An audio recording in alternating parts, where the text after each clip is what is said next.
horrors of Thanksgiving and America as a white future minority. Coming up. Far and away the most massive genocide in the history of the world. The lowest life expectancy in the West.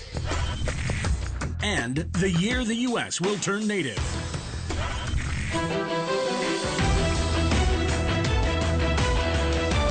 Virtually none of Thanksgiving has an ounce of accuracy, notes the bestseller Lies My Teacher Told Me. The idea of Europe bringing civilization to the Americas simply flips truth on its head. This is what European explorers actually found in North America.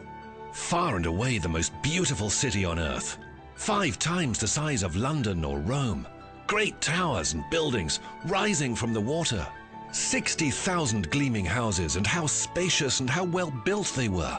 Of beautiful stonework and cedar wood, and the wood of other sweet-scented trees.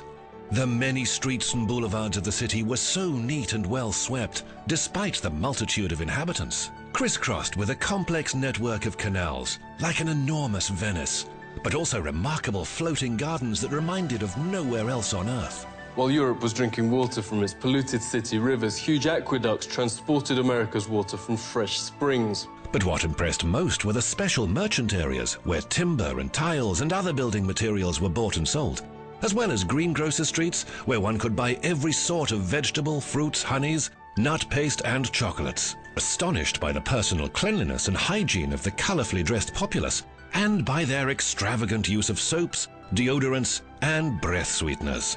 Most Europeans never bathed and kept clothes on at all times. The Pilgrim's Notes biographer Zini Feiner had a terrible smell. Indians tried, quote, without success to teach them to bathe. The settlers also had bad breath from rotting teeth.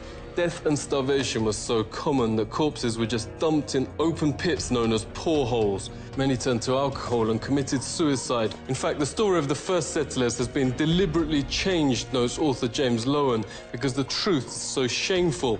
They actually settled hundreds of miles further south and stayed in America because the mission was a failure. Their real aim, reports historian Robert Beverly, was to find some gold and take it back to Europe. They spent their days digging random holes in the ground, haplessly looking for gold instead of planting crops. Soon they were starving and digging up putrid Indian corpses to eat. They took some Indian prisoners and forced them to teach the colonists how to farm. And the meal with the natives wasn't quite the Thanksgiving shown on TV and in schoolbooks. The colonists offered the Indians a toast to eternal friendship, whereupon the chief, his family, advisors, and 200 followers dropped dead of poison. In mainstream history books, perhaps the most common description of American territory then is virgin land. In fact, notes historian Peter Jennings, it was widowed. Horrific enough, the Nazi ethnic cleansings in Europe during World War II. Leading American studies professor David Stannard notes it's dwarfed by, quote, far and away the most massive act of genocide in the history of the world. The death of 100 million indigenous people in the, quote, American Holocaust. Some from disease, but also vast numbers from a deliberate policy aimed at wiping out the race that mainstream history books continue to pretend never happened. He knows when Heinrich Himmler called the final solution, quote, delousing, Himmler was only echoing the Pilgrim Army's rallying cry, nits make lice, nits being Indian babies. This was a map of Indian nations across the US. 80% of the first government's entire budget went on attacking existing Indian settlements to take their developed farmland. The settlers would most probably not have survived, writes Jennings, on their own. 95% of America's entire population was then wiped out. American Holocaust notes there is documented evidence of colonist leaders going town after town, deliberately killing all men, women and children. Yet school text and history books remain silent. Orders came from the very top. Under the direct order of George Washington, at least 28 of 30 Seneca towns and all the towns of the Mohawk, Onondaga and Cayuga were simply obliterated. George Washington wrote the Indian country, quote, must be destroyed. Thomas Jefferson called to, quote, pursue Indians to extermination. Nobel Peace Prize winner Theodore Roosevelt called beneficial the eradication of the native race. Stannard notes genocide was official public policy. California Governor Peter Burnett in his 1851 message to the legislature. Extermination must continue to be waged until the Indian becomes extinct.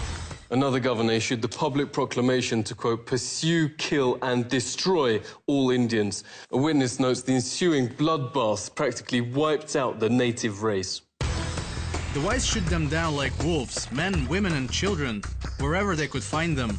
This war of extermination against the Aborigines is tending to the final extinction of the race. What reportedly saved the race from extinction was their use as slave labour.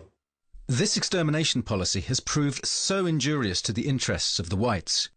Indian labour is indispensable. Highly prized slaves were Indian girls as young as 3, said the Marysville Appeal, for fulfilling double roles of labour and of lust. Phil Lane Jr. is hereditary chief of the Hankton One First Nation. Phil, really great to see you. What facts are being airbrushed out of history? Practices were that sometimes you don't want to speak about. And they not only wiped out most of the people, but the way they did it, the greatest loss of people any time in history. Cultural genocide is still being waged on surviving Indians, reports Truthout. From the start of the 20th century, children were forced into so-called Indian boarding schools, designed to, quote, kill the Indian in them, according to the system's founding father, Richard Pratt. Indians are obliged to change their name to a Western one like Tom, made to dress and style their hair like whites. Indigenous Americans are also forced to adopt Christianity and all other parts of Western culture.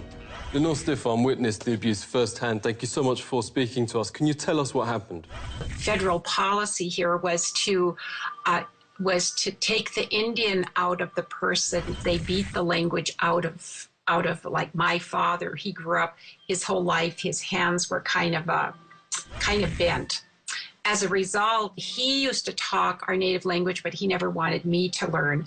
I consider myself a recovering Catholic because of, the sexual abuse that I experienced, from the Catholic Church. Daniel Sheehan says the genocide is continuing. He's helped start the Lakota Child Rescue Project to stop the forcible removal of Indian children. Daniel, thanks a lot for coming on. Could you tell us what is happening to the children?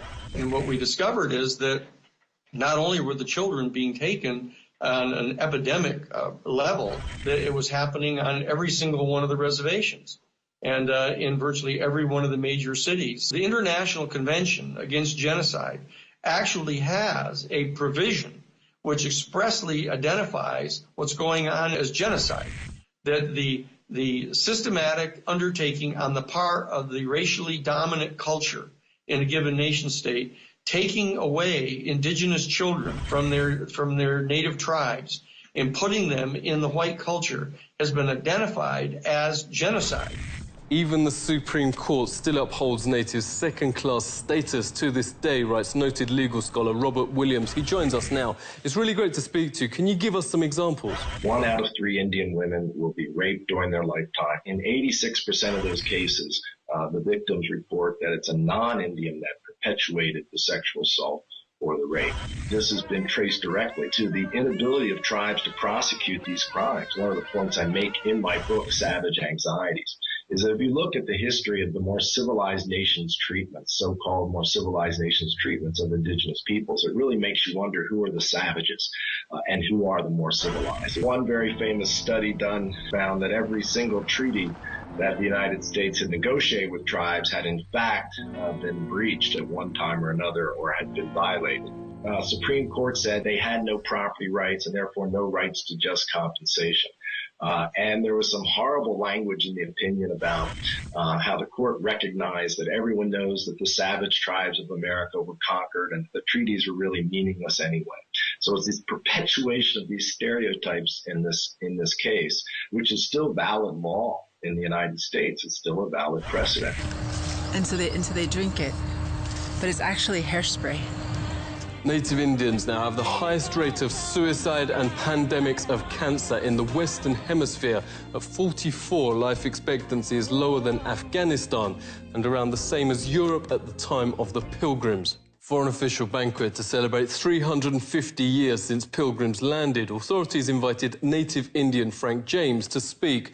For when they saw his speech taken from a settler's own account of what really happened, they wouldn't let him read it.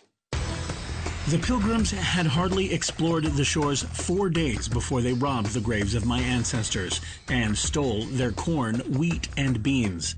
The Indians knew this fact, yet welcomed and befriended the settlers, little knowing that they would be killed by the settlers' guns.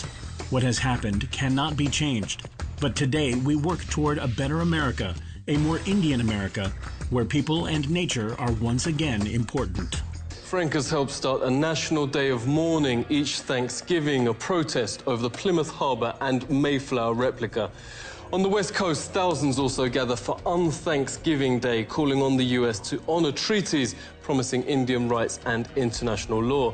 The American government faces increasing domestic and international pressure. The Supreme Court has reaffirmed the validity of the Treaty of Fort Laramie, giving Indians rights over the area. The United Nations, despite 4 countries voting against, Australia, New Zealand, Canada and the United States, passed a resolution declaring Indigenous peoples' right to self-rule. The UN is also calling for the states to return to Indian tribes their stolen land. The Mexica movement wants to bring Indigenous people of America in a single nation without, it says, the artificial borders created by Europeans. Movement's director, Olenteska Lepoka, joins us. Really great to see you. You say the demographics are on your side. We are projected to be the majority in the states of California and Arizona, and basically the western United States. In the next 50 years, we're going to be the majority in the United States of America. For the European who's scared about all this, I'd say pull a seat over, because that's what we've been doing for 500 years. We've been scared of all of the monstrosities that Europeans have done to us. They've exterminated 95% of our population. They've stolen 100% of our land. They've left us in poverty on our own land. Many cities throughout the US are already majority indigenous. In 8 years, 8 more states are projected to be white minority. In 30 years, that will apply to the United States as a whole. The reaction of certain Americans is already causing some surprise. Seek truth from facts. This is The Truth Seeker.